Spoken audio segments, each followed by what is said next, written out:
কেউ যদি কখনো এক পোয়েম জোনাক পোকা দিয়ে আমাকে বলে ভালোবাসি তোমাকে খুব, আমি সঙ্গে সঙ্গে তার হয়ে যাব। নাটকের জনপ্রিয় অভিনেতা জিয়াউল ফারুক অপূর্ব তার সঙ্গে মন্দুয়ারি নামে একটি নাটকে প্রথমবার জুটি বেঁধেছিলেন বর্তমান প্রজন্মের অভিনেত্রী নাজনীন নিহা। ভালোবাসা দিবস উপলক্ষে নাটকটি প্রচার হলে বেশ আলোচনায় আসে। এই জুটিকে নিয়ে ফের নতুন নাটক নির্মাণ করলেন জাকারিয়া শৌখিন, নাম মেঘবালিকা। এটি আসছে ঈদে ধূপছায়া এন্টারটেইনমেন্ট নামে একটি ইউটিউব চ্যানেলে প্রচারিত হবে। নির্মাতা বলেন এবারের গল্পটি মূলত প্রেমের, কিছুটা অস্থির, কিছুটা ইমোশনাল আর কিছুটা যন্ত্রণার। আমাদের চারপাশে এমন সম্পর্ক আছে, তাই গল্পটি বাস্তবতার সাথে অনেক মিল রয়েছে। গল্পে দেখা যাবে আবিদ অপূর্ব লাইলা নেহার থেকে অনেক সিনিয়র, তবুও লাইলা আবিদের প্রেমে পড়ে। সে এক গভীর পাগলামি প্রেম।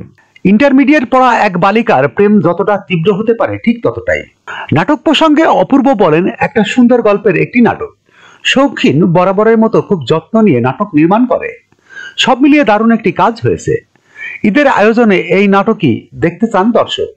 আমার বিশ্বাস সবাই এক বসাতে এটি তৃপ্তি নিয়ে দেখবেন। নাজনীন নিহা বলেন নাটকটি নিয়ে আমি খুবই এক্সাইটেড।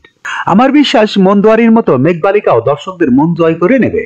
উল্লেখ্য মন্দুয়ারি এবং মেঘবালিকা নাটক দুটো পাশাপাশি সময়ে নির্মাণ হয়েছে, কিন্তু বিষয়টি গোপন রাখা হয়েছিল, কারণ আগে থেকেই মন্দুয়ারির পর চমক হিসাবে মেঘবালিকার ঘোষণা দেওয়ার প্ল্যান ছিল নির্মাতার।